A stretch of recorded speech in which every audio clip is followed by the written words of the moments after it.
Hi ನಮಸ್ತೆ. Welcome to my YouTube channel. ನಾನು ಇವತ್ತೇನು ರೆಸಿಪಿ ಮಾಡ್ತಾಯಿದ್ದೀನಿ ಅಂದರೆ ಕುಂಬಳಕಾಯಿಂದ ಸಾರು ಮತ್ತು ಪಲ್ಯ ಮಾಡ್ತಾಯಿದ್ದೀನಿ. ಬಸ್ಸಾರು ಮಾಡ್ತಾ ಇರೋದು. ಬನ್ನಿ ನೋಡೋಣ ಹೇಗೆ ಮಾಡೋದಂತ. ಫಸ್ಟು ಕುಂಬಳಕಾಯನ್ನು ಕಟ್ ಮಾಡಿಕೊಂಡು ಅಲ್ಲಿ ಒಳಗಿರೋಂಥ ಈರುಳ್ಳನ್ನು ತೆಗಿಬೇಕು. ಅದು ತೆಗ್ದಾದ್ಮೇಲೆ ಸಣ್ಣ ಸಣ್ಣದಾಗೆ ಹಚ್ಚಿಟ್ಕೊತಾ ಇದ್ದೀನಿ. ಹಾಗೆ ಲಾಸ್ಟ್ ವೀಡಿಯೋದಲ್ಲಿ ನಾನು ತೋರಿಸಿದೆ ಕುಂಬಳಕಾಯಿಂದ ಗೊಜ್ಜು ಮಾಡಿ ಮತ್ತು ರೊಟ್ಟಿಗೆ ಎಷ್ಟು ಚೆನ್ನಾಗಿರುತ್ತೆ ಅಂತ ತೋರಿಸಿದೆ.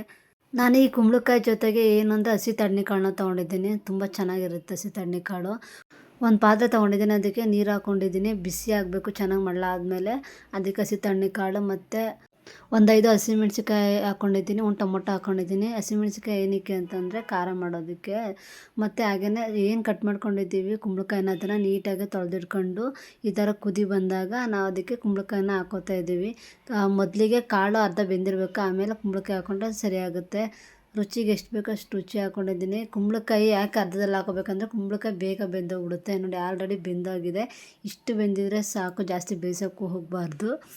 ನೆಕ್ಸ್ಟ್ ಉಪ್ಪು ಸಾಂಬಾರು ಖಾರಕ್ಕೆ ರೆಡಿ ಮಾಡ್ಕೊಳ್ಳೋಣ. ನಾನಿಲ್ಲಿ ಜಾರ್ಗೆ 4 ಹಸಿಮೆಣಸಿನ್ಕಾಯಿ, ಜೀರಿಗೆ, ಮೆಣಸು ಮತ್ತು ಉಪ್ಪು, ಬೆಳ್ಳುಳ್ಳಿ ಮತ್ತು ಕೊತ್ತಂಬರಿ ಸೊಪ್ಪನ್ನ ಹಾಕ್ಕೊಂಡು ಸ್ವಲ್ಪ ನೀರನ್ನ ಆ್ಯಡ್ ಮಾಡ್ಕೊಂಡಿದ್ದೀನಿ. ಇದನ್ನು ರುಬ್ಕೊಂಡಾದ್ಮೇಲೆ ಅದೇ ಜಾರಿಗೆ ಒಂದು ಟೊಮೊಟೊ ಮತ್ತು ಸ್ವಲ್ಪ ಕಾಳು ಬೆಂದಿರುತ್ತೆ, ಆ ಕಾಳನ್ನ ಹಾಕ್ಕೊಂಡು ಅದನ್ನು ರುಬ್ಬಿಟ್ಕೊಂಡು ಸೈಡ್ಗೆ ಎತ್ತಿಟ್ಕೊಂಡಿದ್ದೀನಿ. ಇವಾಗ ಸಾರಿಗೆ ರೆಡಿ ಮಾಡ್ಕೊಳ್ಳೋಣ. ಮೊದಲಿಗೆ ಏನು ಬೆಂದಿರುತ್ತೆ ಕಾಳು ಮತ್ತು ಕಾಯನ್ನು ಸೋಸಿಟ್ಕೊತಾ ಇದ್ದೀನಿ ಒಂದು ಜಾಲರಿಗೆ. ಇವಾಗ ಒಗ್ಗರಣೆ ಹಾಕ್ಕೊಳ್ಳೋಣ. ಒಂದು ಪಾತ್ರೆಗೆ 2 ಸ್ಪೂನಷ್ಟು ಎಣ್ಣೆ ಹಾಕ್ಕೊಂಡು ಈರುಳ್ಳಿ ಮತ್ತು ಬೆಳ್ಳುಳ್ಳಿ ಹಾಕ್ಕೊಂಡು ಸ್ವಲ್ಪ ಕರಿಬೇವು ಸೊಪ್ಪು ಮತ್ತು ಒಣಮೆಣ್ಸಿನ್ಕಾಯಿನ ಹಾಕ್ಕೊಂಡು ಚೆನ್ನಾಗಿ ಬಾಡಿಸ್ಕೊಳ್ಳೋಣ. ಬಾಡಿಸ್ಕೊಂಡೆಲ್ಲ ಆದಾದಮೇಲೆ ನಾವೇನು ರುಬ್ಬಿಟ್ಕೊಂಡಿರ್ತೀವಿ ಆ ಮಸಾಲಾನ ಹಾಕ್ಕೊಂಡು ಅದ್ರ ಜೊತೆಗೆ ನಾವು ಏನು ಸೋಸಿಟ್ಕೊಂಡಿರ್ತೀವಿ ಕಾಳು ಮತ್ತು ಕಾಯಿ, ಅದ್ರ ಜೊತೆಗೆ ರಸ ಇರುತ್ತಲ್ಲ ಅದನ್ನು ಹಾಕ್ಕೊಂಡು ಸ್ವಲ್ಪ ರುಚಿಗೆ ತಕ್ಕಷ್ಟು ಉಪ್ಪನ್ನು ಹಾಕ್ಕೊಂಡು ಕುದಿಗೆ ಬಿಡಬೇಕು.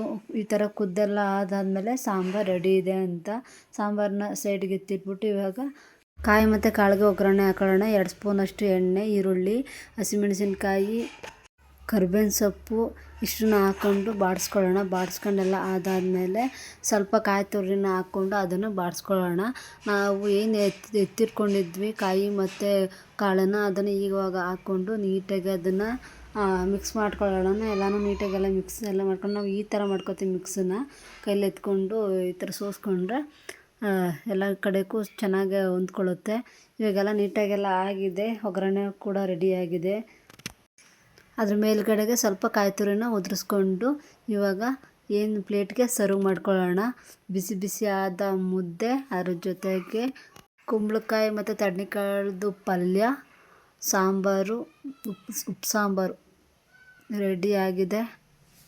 ಇದಕ್ಕಿಂತ ಇನ್ನೇನಪ್ಪ, ಹೋಟ್ಲು ಸಾಂಬಾರ್ಗಿಂತ ಊಟಕ್ಕಿಂತ ಮನೆ ಊಟ. ಅದರಲ್ಲೂ ಉಪ್ಪು ಸಾಂಬಾರು ಖಾರ ಸೂಪರಾಗಿರುತ್ತೆ. ನೋಡ್ತಾ ಇದ್ದರೆ ಆಹಾ. ನನ್ನ ಚಾನಲ್ ಯಾರು ಸಬ್ಸ್ಕ್ರೈಬ್ ಮಾಡಿಲ್ಲ ಸಬ್ಸ್ಕ್ರೈಬ್ ಮಾಡಿ, ಹಾಗೆ ಲೈಕ್ ಮಾಡಿ. ನನ್ನ ವಿಡಿಯೋನ ಹೆಚ್ಚೆಚ್ಚಾಗಿ ನೋಡ್ತಾಯಿರಿ.